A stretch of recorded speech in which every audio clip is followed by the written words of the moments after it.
भाजपचे नेते नितेश राणे सध्या बोलतायत थेट जाऊन। काल रात्री बीडमध्ये एक घटना घडली। जसं आम्ही वारंवार बोलत होतो की उद्धव ठाकरे आणि त्यांची टोळी यांनी महाविकास आघाडीची सत्ता असताना मोठ्या प्रमाणामध्ये वसूल केली, लोकांकडून खंडणी मागितली आणि म्हणूनच त्यांच्या गृहमंत्र्याला जेलमध्ये जायला लागलं। तेव्हाच्या मुंबईच्या पोलीस असंख्य अधिकाऱ्यांवर कारवाया सुरू झाल्या। थेट उद्धव ठाकरे मुख्यमंत्री ह्यांच्यावर पण आणि त्यांच्या कुटुंबावर पण बुकिंगचे असेल, क्रिकेट बुकिंगचे असेल आणि असंख्य खंडणीचे आरोप झाले। आता काल जी काही बीडमध्ये घटना घडली आमच्या सुषमाताईंबरोबर, मी पहिलाच सांगतो की कुठल्याही महिलेला मारहाणीचा आम्ही कोणीही समर्थन करत नाही। आमच्यावर तसे संस्कार आहेत। भारतीय जनता पक्ष म्हणून आम्ही कोणीही महिला असेल, भगिनी असेल, कोणीही तिला वाकड्या नजरेने पाहता नाही आणि हा तर लांबची गोष्ट आहे, म्हणून आम्ही त्याचं समर्थन करत नाही। पण मुद्दा असा आहे, सुषमाताई आमच्या किती देवी देवतांवर बोलल्या, आमच्यावर कितीही खालच्या पातीची टीका केली, तरी महिला म्हणून आम्ही त्यांच्या संरक्षणाची आमची जबाबदारी आहे। पण ज्या जिल्हा प्रमुखांनी जे काय आरोप केले ते आरोप माझ्या दृष्टिकोनातून महत्त्वाचे आहेत। जिल्हा प्रमुख पद विकायला काढलेलं, ऑफिसमधल्या सोफा आणि एसी साठी पैसे मागत होत्या, हे जे काही त्यांनी अधिकृत स्वतः व्हिडिओ बनवून जे आरोप केले ते खरं म्हटले तर महाराष्ट्राने समजण्यासारखे आहेत आणि विचार करण्यासारखे आहेत। सन्मान्य राणे साहेबांनी जेव्हा शिवसेना सोडली तेव्हा रंगशारदा हॉलमध्ये पण त्यांनी हाच आरोप केला की उद्धव ठाकरेजी आणि त्यांची लोक हे शिवसेनेतले पद विकतायत, मग आमदारकीची पदं असतील, जिल्हा प्रमुख ही विकतायत, हे तेव्हाही आरोप केलेला। एकनाथ शिंदेजींबरोबर जे आमदार आले त्यांचं पण तेच म्हणणं आहे की संघटनेतली पदं हे आणि तिकीटं विकली जातात, आणि आता पण तोच आरोप होत आहे। म्हणजे वारंवार अगर तो आरोप होत असेल तर त्या आरोपामध्ये तथ्य आहे। पण ह्याच्यामध्ये मी सुषमाताईंची काहीच चूक मानत नाही,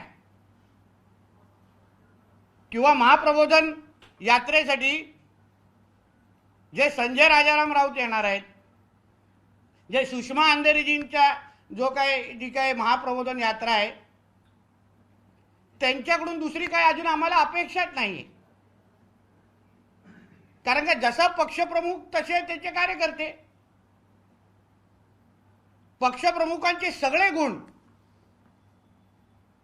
आत्ताच्या ठाकरे गटातल्या सगळ्याच नेते मंडळींनी अक्षरशः आत्मसात केले, तरी त्या अनुसार आपलं आयुष्य जगतायत। उद्धव ठाकरेजींनी त्यांच्या आयुष्यामध्ये हेच तर केलं, काय वेगळं केलं? स्वतःचा 1 रुपयाचा इन्कम नसताना पण जे आलिशान आयुष्य जे उद्धवजी जगतात, त्यांचं कुटुंब जगतं, ते कशामुळे आहे? एक तरी गोष्ट स्वतःच्या खर्चाने होतं का? तिकडे मातोश्री मधले एसी कोणाकडून लागलेले आहेत? व्हिडिओकॉन कंपनीचे मालक कोणाचे खासदार होते?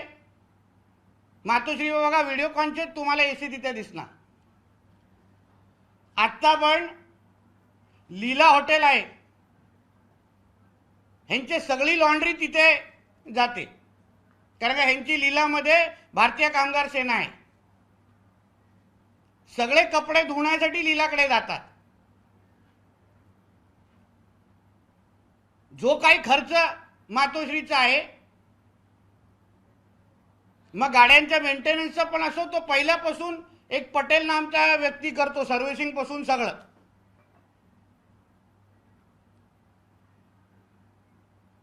जे काय त्यांचे बाहेरचे दौरे म्हणजे बाहेरच्या ज्या सुट्ट्या असतात, लंडन पासून युरोप पासून जे काय,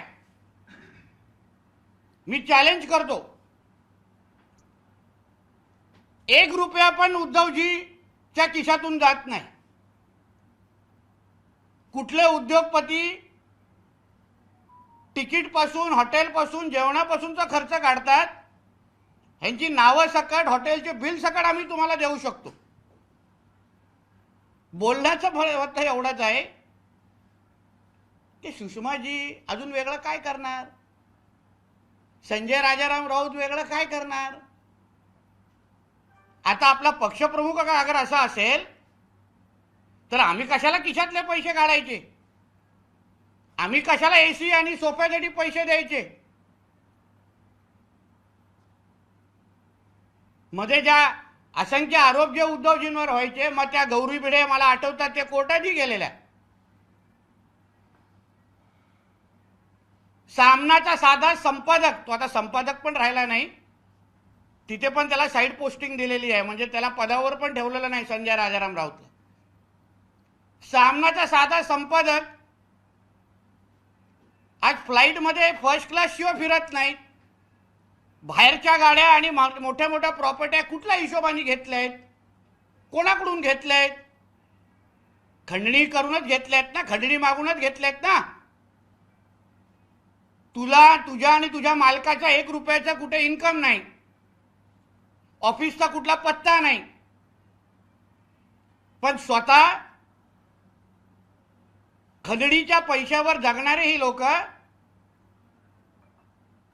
त्या त्र्यंबकेश्वर मध्ये असलेले आंदोलन करणाऱ्या आमच्या हिंदू बांधवांना दरोडेखोर आणि खंडणीखोर म्हणतात. तुमचं पूर्ण आयुष्य दरोडेखोर आणि खंडणीवर निघालेलं आहे. काल जे आमच्या देवेंद्र फडणवीसजींनी उल्लेख केला, सचिन वाझेला उद्धवजी ठाकरे मुख्यमंत्री असताना सर्व्हिसमध्ये परत का आणला, कारण त्याला महिन्याच्या खर्चाचा टार्गेट दिलेला की माझ्या मुलाचा एवढा खर्च आहे, दोन्ही मुलं एवढं खर्च करणार, कुटुंबाचा एवढा खर्च आहे, एवढं महिन्याची आलं पाहिजे, त्यासाठी वर्षामध्ये तुला ह्या रूम देतो, ते तुझे बॅग घेऊन तिथे राहा, पण माझ्या महिन्याभरचा टार्गेट पूर्ण कर. स्वतः खंडणीखोर, स्वतः खंडणीवर जगतात, महाराष्ट्राला दरोडेकरांसारखं लुटतात, आणि दुसऱ्यावर कुठल्या हिशोबाने तुम्ही आरोप करताय.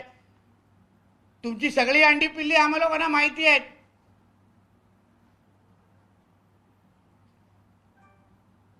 आता पण जे अंगावर जे परफ्यूम मारतात, ते जे एअरपोर्टला जे युनियन आहे ड्युटी फ्री मध्ये, तिथून दर महिन्याला आहे ना परफ्यूमचे बॉक्स येतात. त्याच्यापेक्षा थोडी जास्त माहिती, माझ्यापेक्षा थोडी जास्त माहिती किरण पवासकरजींना आहे, विचारा त्यांना. परफ्यूम स्वतःचं नाही, घर स्वतःचं नाही, मातोश्री 2चा जो खर्च केलाय, कुठल्या बॅलन्स शीट वरून खर्च दाखवलाय, कुठून खर्च तो आणलाय. 2-2 घरं तुम्ही मुंबईमध्ये बांधता, कर भरणं असं कुठला व्यवसाय तुम्ही करता. मुंबई महापालिकेच्या नावाने च्या माध्यमातून 25-30 वर्ष मुंबईला जे तुम्ही लुटताय, आणि आता तुमचा जो पेंग्विन मुलगा माननीय राज्यपालांना भेटून भ्रष्टाचाराचे आरोप आमच्यावर करताय. अरे तुम्ही भ्रष्टाचारामध्ये बरबटलेले आहात. तो पेंग्विन ठाकरे स्वतःची गाडी तरी स्वतःच्या नावाने आहे का? मराठवाड्याच्या कुठल्या आमदाराच्या नावाने तुझी गाडी आहे बाबा? तुझ्या पैशाने घेतली आहे की कोणी दिलेली आहे? सगळे रेकॉर्ड आहेत आमच्याकडे. भ्रष्टाचार, खोके, यावर अगर तुम्हाला आमने सामने करायचं असेल तर तुमच्या सगळ्या मीडिया चॅनलला मी एक विनंती करतो की एकदा आणाच आम्हाला आणि त्यांना आमने सामने, समोरासमोर. त्यांनी भ्रष्टाचाराचे पुरावे आणायचे आणि आम्ही भ्रष्टाचाराचे पुरावे आणतो मुंबई महापालिकेचे. चला होऊन जाऊन दे एकदाच. मुंबईकरांना कळून दे एकदाच काय चाललंय. मिठी नदीपासून ते करोना काळात मेलेल्या लोकांवर पासून सगळ्यामध्ये हे लोकांनी पैसे खाल्लेले आहेत. पुरावे सकट आमच्याकडे आहे. तुझी हिंमत असेल तर चल राज्यपाल महोदयांकडे एकत्र जाऊ. तू तुझे पुरावे दे आणि मी माझे पुरावे देतो. म्हणून उगाच आमच्या नेत्या मंडळींवर त्या संजय राजाराम राऊतला सांगेन, हिंदू समाजाला खंडणीखोर बोलू नकोस, दरोडेखोर बोलू नकोस. आम्हाला माहिती आहे तुझा धर्मांतर झालेला आहे. तुला फक्त आता हज यात्रेवरच पाठवणं राहिलेलं आहे. बाकी तू त्यांच्याप्रमाणे सगळं करतोस. जिहादी विचाराचे जे मुसलमान आहेत त्याप्रमाणे हा संजय राजाराम राऊत वागतोय. आज मोठ्या सामन्यामध्ये हिंदुत्वाचे मोठे मोठे दावे केलेले आहेत. त्र्यंबकेश्वरचा विषय,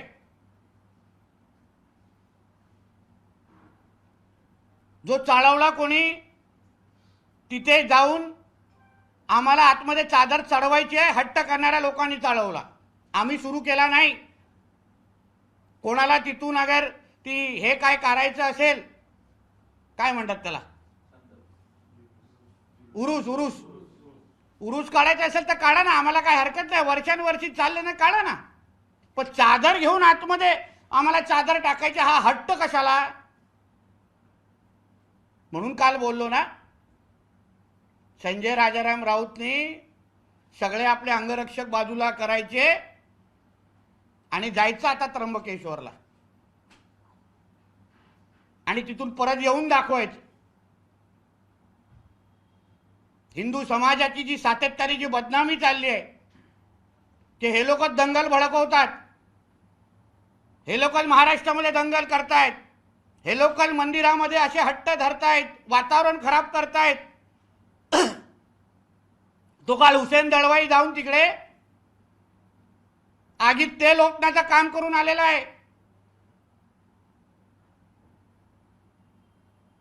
मला एक विचारायचं हो उद्धवजी ठाकरेंना आणि त्याच्या साईड पोस्टच्या संपादकाला, एवढं हिंदुत्वाचं बोलता तुम्ही, तुम्हाला एवढं हिंदुत्वाचं पडलंय ना,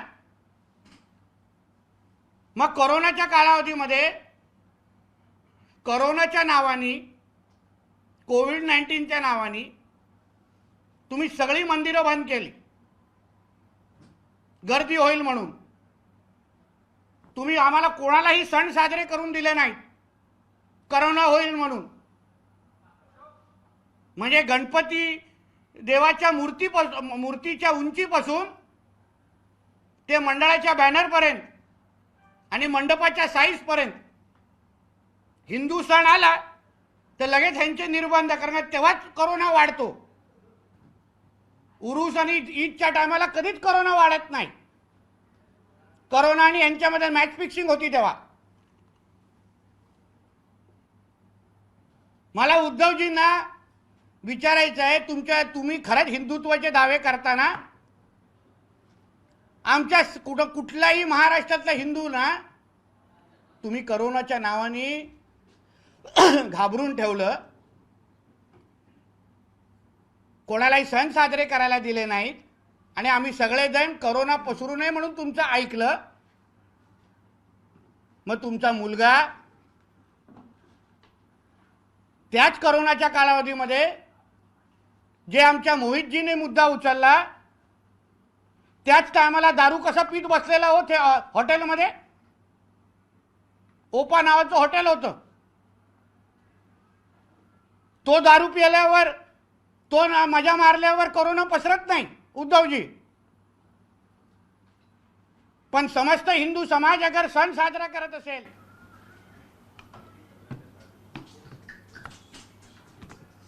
आम्हाला गणपती आणि होळी साजरा करायची असेल,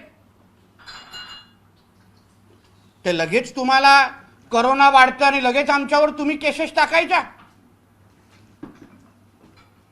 आणि तुमच्या मुलाला राजरोज पद्धतीने दारू पिण्याच्या सगळ्या परवानग्या. गौमूत्राबद्दल फार द्वेष आहे या लोकांना. गौमाताला आम्ही आमचा देव समजतो, गौमाताला आम्ही पूजतो आमच्या हिंदू धर्मामध्ये. म्हणून बोलतोय, मुळामध्ये उद्धवजी ठाकरे आणि संजय राऊतचं धर्मांतर झालंय, लव जिहाद झाल्यामुळे त्यांना हिंदू धर्माबद्दल काहीच आस्था राहणार नाही, कारण ते मुळात हिंदूच राहिलेले नाही आहेत. मग त्यांना कशाला गायीबद्दल काही आस्था वाटणार. ज्या गायीला आम्ही, प्रत्येक हिंदू कसाही असेल, त्या गायीला आपली आई मानतो आणि त्याची पूजा करतो.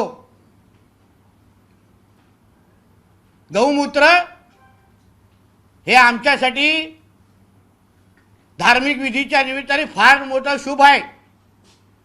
पूजेपासून सगळ्या धार्मिक त्याच्यामध्ये आम्ही वापरतो. तुम्हाला आत्ता गौमूत्रधारी सगळेजण वाटतात. मग मला आठवतं, राणे साहेबांनी जेव्हा मंत्री शपथ घेतल्यानंतर, जेव्हा बाळासाहेबांच्या स्मारकाच्या इथे जाऊन, किंवा शिंदे साहेब आणि त्यांच्या मंत्रिमंडळाने मंत्री झाल्यानंतर, मुख्यमंत्रीची शपथ घेतल्यानंतर, बाळासाहेबांच्या स्मारकाच्या इथे जाऊन जेव्हा नतमस्तक झालेले, आणि त्यानंतर तुमच्याच शिवसैनिकांनी तिथे गौमूत्र कसं शिंपडलं, कसं शुद्धीकरण करायला गौमूत्राने हे केलं, तेव्हा तुम्हाला गौमूत्र चालतं. आणि उद्धवजींना गायीबद्दल खरी काहीच आस्था असणार आम्हाला माहिती आहे, कारण का त्यांची मुलं कुठे आणि कधी बीफ खातात ह्याचे पण जरा माहिती मी जरा लवकर देणार आहे.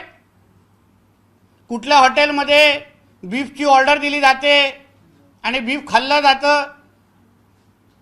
म्हणून उद्धवजींना आणि त्यांच्या लोकांना गौमूत्र, गाई माताबद्दल तर द्वेष असणारच. जो स्वतःच्या मुलाला थांबवू शकत नाही, तो गायीबद्दल द्वेषच करणार. त्याच्यामध्ये काही दोन विचार नाही.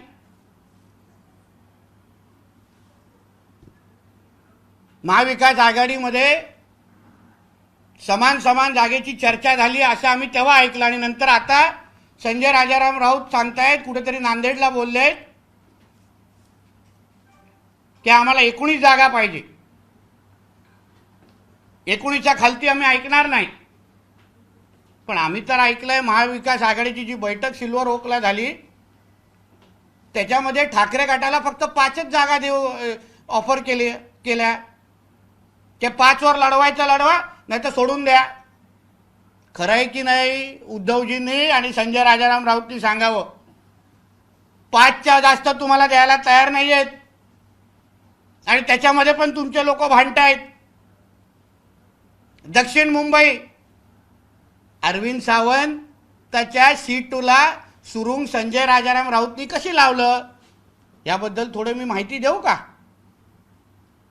काही आठवड्यापासून सामन्यामध्येच अरविंद सावंतजींना ती सीट मिळू नये यासाठी त्यांच्या सगळ्या समर्थक शिवसैनिकांच्या राजीनामा घ्यायला लावले, आणि कालपासून मी ऐकतोय की अनिल देसाईंना ती सीट देण्यासाठी हा संजय राजाराम राऊत आग्रही आहे. म्हणजे 24 तास 365 दिवस काड्या लावणं, भांडणं लावणं, घरं फोडणं, ह्याशिवाय दुसरं काम या संजय राजाराम राऊतचं नाही. आणि आता तर सकाळी बोलतो की आपल्या देशामध्ये 36 राज्य आहेत. मी ऐकलं 28 राज्य आहेत आणि उर्वरित युनियन टेरिटरी आहेत. बरोबर आहे ना? 8 युनियन टेरिटरी आहेत. कणकवलीच्या सभे अगोदर आता हे किती वाजता दिलं हे जरा त्याला विचारा. कारण कणकवलीमध्ये जेव्हा संजय राऊतची सभा झाली, तिकडच्या एका पत्रकार मित्रांनी सांगितलं की हा 90 मारल्याशिवाय बोलत नाही, भाषण देत नाही. एक पत्रकार मित्रांनी स्वतः बघितलेलं आहे. तर नेमकं हा 28 राज्य चे वक्तव्य शुद्धीत केलं आहे का? आणि प्रत्येक सभेच्या अगोदर आणि पत्रकार परिषदेच्या अगोदर तुम्ही 90 मारता का 60 मारता? आणि ते मारून महाप्रबोधन तुम्ही महाराष्ट्राला आणि तुमच्या उरलेल्या शिवसैनिकांना करणार आहे का? याचं उत्तर संजय राजाराम राऊतनी द्यावं आम्हाला. धन्यवाद. सर, त्र्यंबक मधल्या प्रकाराची चौकशी सुरू आहे आणि उरूस असल्याचं तुम्ही म्हणताय, मात्र आचार्य तुषार भोसले म्हणतात की अशी कोणतीही परंपरा नाहीये. एक लक्षात घ्या, तिथून तो उरूस जातो. माझा मुद्दा एवढाच आहे की चादर धरण्याचा हट्ट कधीच कोणी केला नव्हता ह्याच्या अगोदर. मुद्दा समजून घ्या. त्यांना उरूस जाऊन दे का काही जाऊन दे तिथे, पण मुद्दा माझा आहे की हट्ट कसला धरला गेला ह्याच वेळी की आतमध्ये जाऊन चादर घाला, ते कधीच झालेलं नाहीये. आचार्य माझ्यापेक्षा जास्त माहिती असेल हो, कारण की ते त्या विषयातले तज्ज्ञ आहे. मी नाही त्यांच्या काय माहितीवर प्रश्नचिन्ह करत, पण मुद्दा माझा असा आहे की आतमध्ये चादर घालण्याचा हट्ट का केला, त्याच्यावर आमचा आक्षेप आहे आणि ते आम्ही होऊन देणार नाही. पोलिसांनी त्यामध्ये जो गुन्हा दाखल केला त्या प्रकारानंतर, पण त्या FIR मध्ये कुठेही ते चादर घालायला जात होते असं मेन्शन नाही केलंय. ते त्यावर आता FIR बघून मी बोलू शकतो. आम्हाला जी मिळालेली माहिती आहे ती एवढी आहे. पोलिसांचा तपास आजही सुरू आहे. FIR समोर आल्यानंतर वाचल्यानंतर मी तुमच्याशी त्याबद्दल डिटेल बोलू शकतो. पण हट्ट धरण्यात आला हे स्वतः मंदिर प्रशासनाने जेव्हा ट्रस्टनी जे पत्र काढलेलं त्याच्यामध्ये सरळ सरळ उल्लेख आहे की हट्ट घुसण्याचा आणि हट्ट धरण्यात आलेला आहे. मी पाहिजे पत्र तुम्हाला पाठवू शकतो. काल तुमच्या कार्यकारिणीवरून त्यांनी एकंदरीत निशाणा साधलाय की मेलेल्या कार्यकारिणीला तुम्ही काय उद्देशून करत कोणी संजय राऊत यांनी बरोबर आहे ना. कारण 18 जूनला जी कार्यकारिणी होते आहे, ओसाड गावाचा पाटील म्हणजे उद्धव ठाकरे आणि ज्याचा पक्ष उरलेला नाहीये, कार्यकर्ते उरलेले नाहीयेत. कार्यकर्ते आपसामध्ये AC आणि सोफासाठी भांडतायत आणि तो आमच्या कार्यकारिणीबद्दल बोलणार. देशातला सर्वात मोठा पक्ष, नियमित आमची कार्यकारिणी होते, म्हणून थोडा भारतीय जनता पक्षाकडून पक्ष कसा चालवावा हे शिकण्यापेक्षा ज्या संजय राजाराम राऊतनी उद्धव ठाकरेला अक्षरशः जमिनीवर आणलेलं आहे त्यांनी आमच्या कार्यकारिणी बोलण्याचं ते लायकच नाही आहेत. सर, संजय राऊत असं देखील म्हणतात, हिंमत असेल तर मुंबई महानगरपालिकेच्या निवडणुका घेऊन. म्हणजे पुरा तयारी आहे उद्धव ठाकरेला घरात बसवण्याची. यांनी ठरवलेलं आहे की उद्धव ठाकरेचे बॅग भरून त्याला लंडनला कायमस्वरूपी पाठवायचं, म्हणून वारंवार मागणी करत. त्याला माहिती आहे मुंबई महापालिकेची निवडणूक झाली, उद्धव ठाकरेचा पॅकअप पूर्ण पद्धतीने होणार आणि तो आणि त्याचा कुटुंब बॅग भरून कायमस्वरूपी लंडनला जाणार आणि ते त्याला पाहिजे आणि मग हा राष्ट्रवादी प्रवेशासाठी मोकळा. JP नड्डा बघतोय बैठकांचा जोर आहे, एकंदरीत निवडणुकीची चर्चा होत आहे, पण पोपट मेला ही वारंवार चर्चा होते. नेमका हा पोपट मेला कोणाचा, काय याविषयी काय सांगता? त्याला जोडून विचारतो. आज संजय राऊत यांनी ज्या प्रकारे आरोप केलाय की कुणाचा पोपट मेला आहे आणि कुणाचा उडतोय हे येत्या निवडणुकीनंतर कळेल आणि वाघ कुणाची गर्जना करणार हे पण मुंबई महानगरपालिकेच्या निवडणुकीनंतर स्पष्ट होईल. पोपट मेलाय जे वक्तव्य आणि त्याचं अतिशय अभ्यासू विश्लेषण काल आमच्या देवेंद्र फडणवीसजींनी कार्यकारिणीमध्ये केलं. ह्यांचा पोपट मेलाय ह्यांना स्वीकारायचंच नाही आहे. ह्याचं कारणं पण मी तुम्हाला देतो. कारण का परत ह्यांचं आयुष्यात खंडणीवर असल्यामुळे ह्यांनी महाविकास आघाडीच्या काळामध्ये असंख्य कामं देत असताना, कॉन्ट्रॅक्ट देत असताना त्या लोकांकडून ॲडव्हान्स उचललेले आहेत. आता अगर हे लोकांनी पोपट मेला नाही तर जोर दाखवला नाही तर ती सगळी लोक ह्यांच्याकडे पैसे मागायला घरी येणार तर सुरू झालेलं आहे. काही जण मातोश्रीवर जात आहेत, काही जण भांडुपला जात आहेत, काही जण ह्यांच्या घराकडे दुसरे वैभव चेंबर्सकडे जात आहेत. आता अगर पोपट मेला नाही असं दाखवायचं आणि त्या लोकांना तारखा देत बसायचं. पण काल जसं देवेंद्रजींनी अतिशय चोख पद्धतीने अभ्यासू विश्लेषण केलंय की केस आता म्हणजे सरकार आमचं व्यवस्थित टिकलेलं आहे. सरकार पूर्वक 2024 पाहणार आहे आमचं महाराष्ट्र सरकार, आणि परत पण आम्हीच निवडून येणार आहे. म्हणून ह्यांचा पोपट मेलेला आहे, त्याला आम्ही गाडलेला आहे, त्याच्यावर सगळी विधी झालेली आहे. आता ह्यांनी फक्त स्वीकारावं एवढंच बाब राहिलेली आहे. विदेशी जे.पी. नड्डा म्हणतात भाजपचा महापौर होणार आणि शिंदे गटाकडनं म्हटलं जातं की युतीचा महापौर होणार. नक्की कन्फ्युजन काय? महापौर युतीचा होणार? महायुतीचाच होणार. जे.पी. नड्डा साहेब पण काल भाषणामध्ये तसंच बोलले. भारतीय जनता पक्ष आणि महायुति शिंदे साहब और हम लोग सब लोग मिलके मुंबई पे हम पर हमारा भगवा लहराएंगे. कुठे काही ते बोललेलं नाही आहे. म्हणून कितीही रॉकेल होतलं तरी पण आम्हाला काही फरक पडणार नाही. चलिए बोले. शॉर्ट में 2-3 विषय बता दीजिए. बोल. पहले कि आपने आरोप लगाया वसूली का कि ये उद्धव ठाकरे हो, संजय राउत हो या के नेता कार्यकर्ता, वसूली पर इनका जीवन चल रहा है. नहीं, जो उद्धव ठाकरे जी का जो इतिहास है वो पूरा वसूली के ऊपर ही है. 39 साल हम उनके साथ रह चुके. इनके घर के लॉन्ड्री से लेके इनके मोबाइल फ़ोन का खर्चा, इनका गाड़ी का खर्चा, इनका खाने का खर्चा, इनका अब्रॉड जाने का खर्चा, सारा का सारा इनके जेब से जाता नहीं है. ये सारे के सारे जहाँ से वसूली करते हैं, जहाँ से एक्सटॉर्शन मांगते हैं, वहाँ से इनका पूरा ज़िंदगी चलता है. इसलिए संजय राजाराम राउत और उसके मालक ने हम पे वसूली और खंडनी का आरोप करने का उनका हक नहीं है. उनका खुद का जिंदगी ही खंडनी के ऊपर चालू है. ये उनका उसके ऊपर मैंने थोड़ी मालूमात बताई है कि जैसे लीला होटल से उनका लॉन्ड्री का पूरा कपड़े धो के लीला से आता है. उनके सारे परफ्यूम ड्यूटी फ्री एयरपोर्ट से आज भी आते हैं. हाँ, उनका बाहरगांव अब्रॉड का जो छुट्टियों के लिए जाते हैं उसके लिए 2-3 बिल्डर लोग, मुंबई के बिल्डर उनके साथ में रहते हैं, जिनका खुद का जिंदगी ही वो एक्सटॉर्शन पे है, वसूली पे है. वो हम पे क्यों आरोप करें?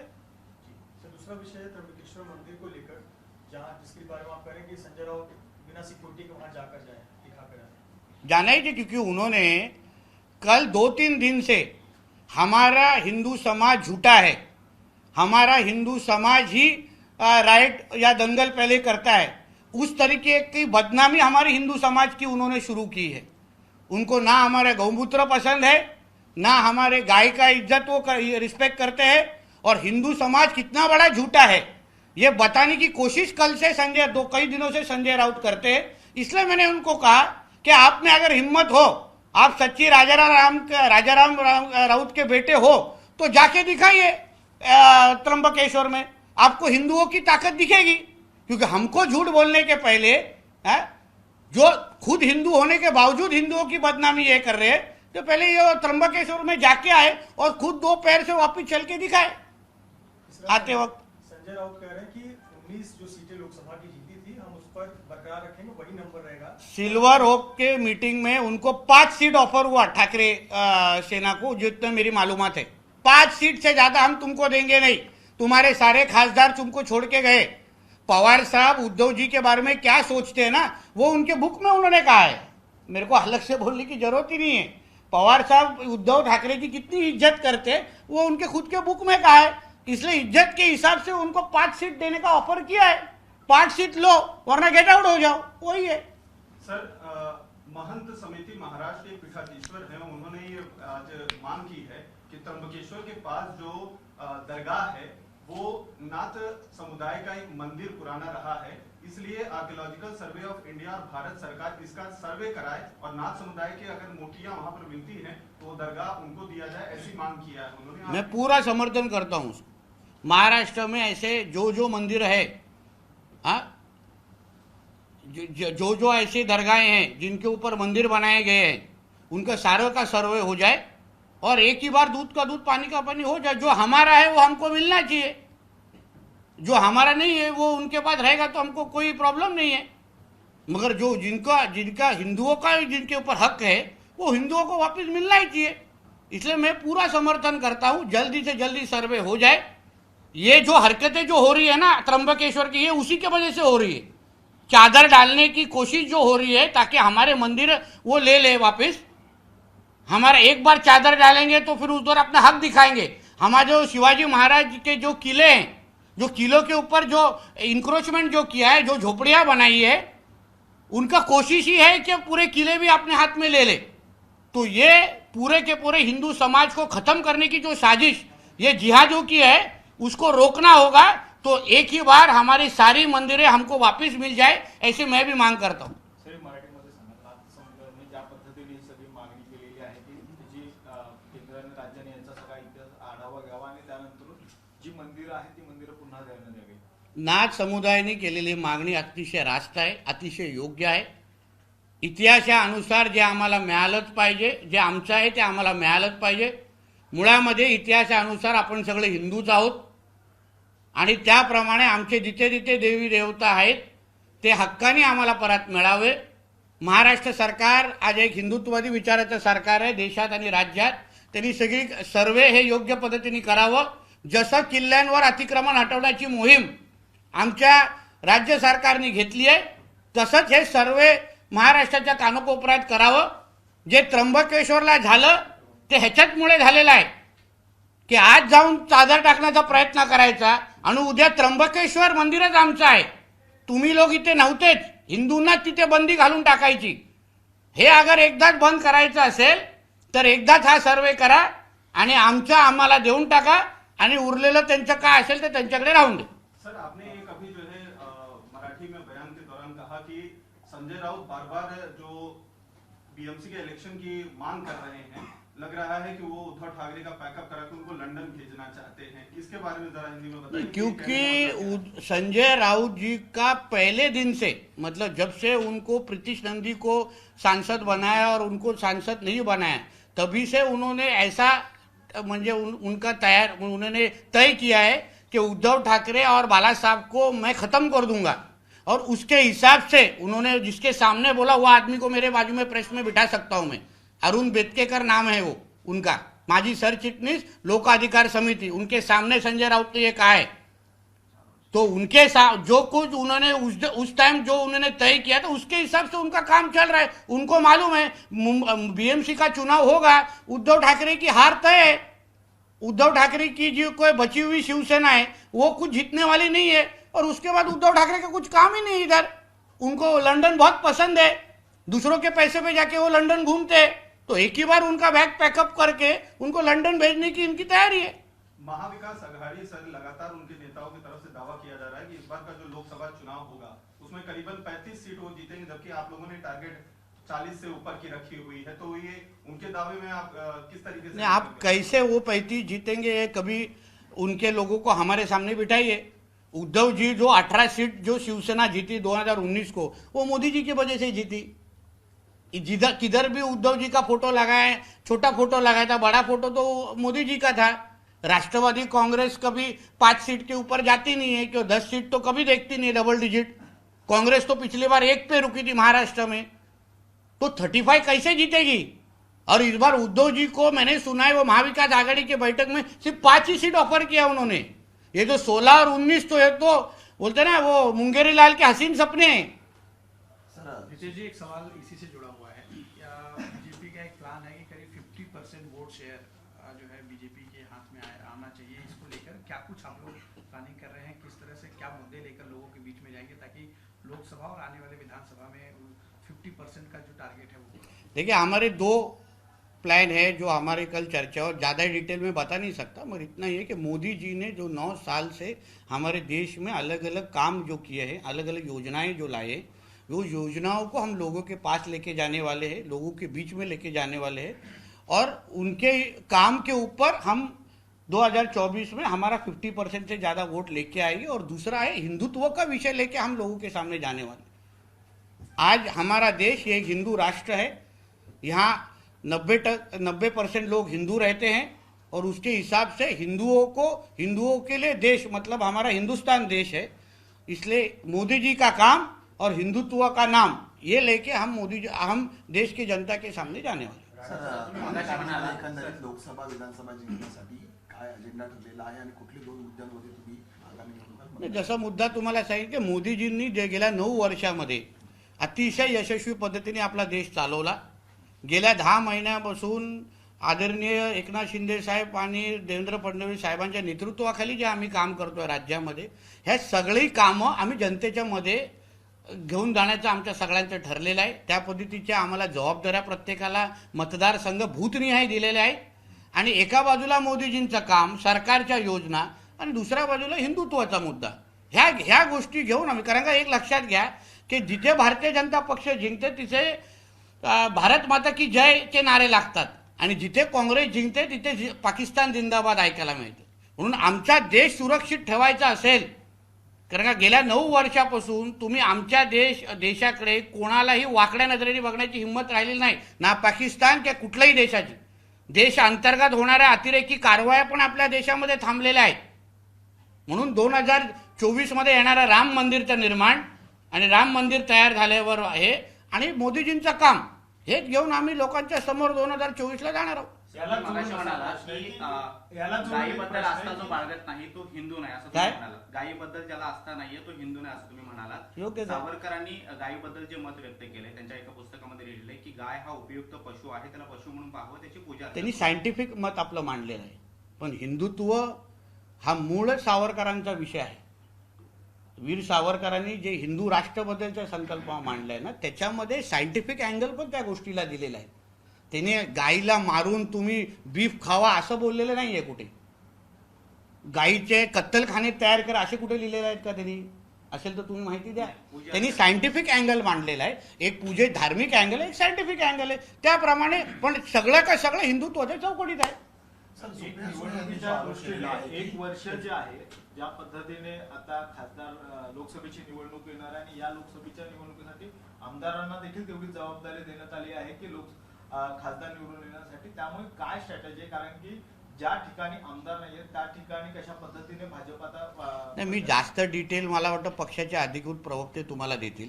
माझ्याकडूनच सगळी माहिती काढण्याचं कारण नाही. मला एक विशेष ऑपरेशन दिलं आहे, त्या ऑपरेशनवर मला काम दिलेलं आहे, आणि त्याची शस्त्रक्रिया करण्याचं काम माझं रोज मी करतो. बॉडी किती दिवस जिवंत ठेवायचं हे माझ्यावर आहे. ज्या दिवशी व्हेंटिलेटर खेचेन तेव्हा बॉडी थांबेल श्वास घेण्याचं. म्हणून जी जबाबदारी मला दिलेली आहे त्याच्याबद्दल तुम्ही प्रश्न विचारा. कुणाची बॉडी थांबणार आहे? कुणाची बॉडी थांबणार आहे? कोणाचं ऑपरेशन दिलंय मला? राजाराम राऊतांचा मुलगा. राणे साहेब, काँग्रेसला कर्नाटकमध्ये स्पष्ट बहुमत मिळाल्याच्या नंतर 4-5 दिवसाच्या नंतर आता सिद्धरामय्या मुख्यमंत्री तर DK शिवकुमार उपमुख्यमंत्री होणार आहे. उद्या शपथविधी आहे, काही शुभेच्छा आहेत का तुमच्या? नाही, आमच्या मोदी साहेबांनी त्यांना शुभेच्छा दिलेल्या आहेत. मोदी साहेबांच्या शुभेच्छा म्हणजे आम्ही सगळेजण त्याच्यामध्येच आलेलो ना. फक्त एवढंच आहे की कर्नाटकच्या हिंदूंना सुरक्षित ठेवा. जे काय पाकिस्तान जिंदाबादचे नारे आमच्या देशामध्ये तर चालणार नाहीत. कर्नाटकचा हिंदू आज घाबरलेला आहे की काँग्रेस जिंकल्यानंतर जसं मंदिरांच्या समोर जल्लोष झाला, मंदिरांच्या समोर हिरवे झेंडे दाखवले गेले ना, त्या पद्धतीने वातावरण खराब होता कामा नये, एवढीच एक हिंदू म्हणून माझी अपेक्षा आहे. पण सर, जिथे कर्नाटकमध्ये काँग्रेस राष्ट्रवादी वेगवेगळे लढलेले होते. सॉरी एक सेकंड, माझं बोलणं विचारते ना, कुमार. काँग्रेस राष्ट्रवादी कर्नाटकात वेगवेगळे लढलेले होते. मात्र आता माहिती कळते की शरद पवार यांना सुद्धा शपथविधीचं निमंत्रण मल्लिकार्जुन खरगेंनी दिलेलं आहे. नाही, चालेल. शरद पवार साहेब देशाचे नेते आहेत. त्यांनी कर्नाटकमध्ये एक लढवला असला तरी आणि तोही पडला असला तरी पवार साहेबांचा वेगळा सन्मान आहे, असं काही विषय नाही. म्हणून त्यांच्या राजकारणाच्या पलीकडे त्यांच्याबद्दल लोक पाहत असल्यामुळे त्याला शपथविधी बोलण्याचं घेऊन नाही, ते काही विषय नाही.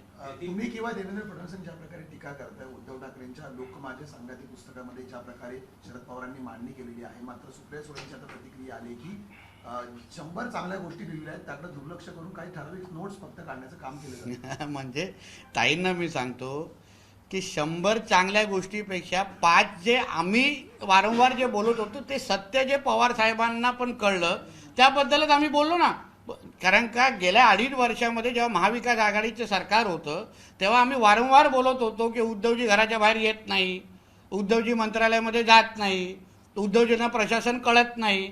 आणि तेच महाविकास आघाडीच्या करता धरताना अगर लिहिलं असेल तर हा फुलटॉस बॉल आम्ही स्टेडियमच्या बाहेर उडवणारच. तुमचा तर सेम टू यू आहे. ईश्वरन प्रदेशाध्यक्ष आहेत तिथले. हा ईश्वरन प्रदेशाध्यक्ष आहेत तिथले हा कर्नाटकमध्ये. हा कर्नाटक. पण मात्र त्यांचा सूर वेगळा आहे. तर काही भविष्यामध्ये मध्य प्रदेश पॅटर्न किंवा महाराष्ट्र पॅटर्न तिथं लागू होऊ शकतो. ते आता आमच्या वरिष्ठांना तुम्ही विचारलं पाहिजे. एक प्रश्न आहे. आणि आम्ही तेवढा मोठा प्रश्न उत्तर देण्याचं आपलं काय अजूनपर्यंत उंची गेलेली नाही. एबीपी माझा, उघडा डोळे बघा नीट.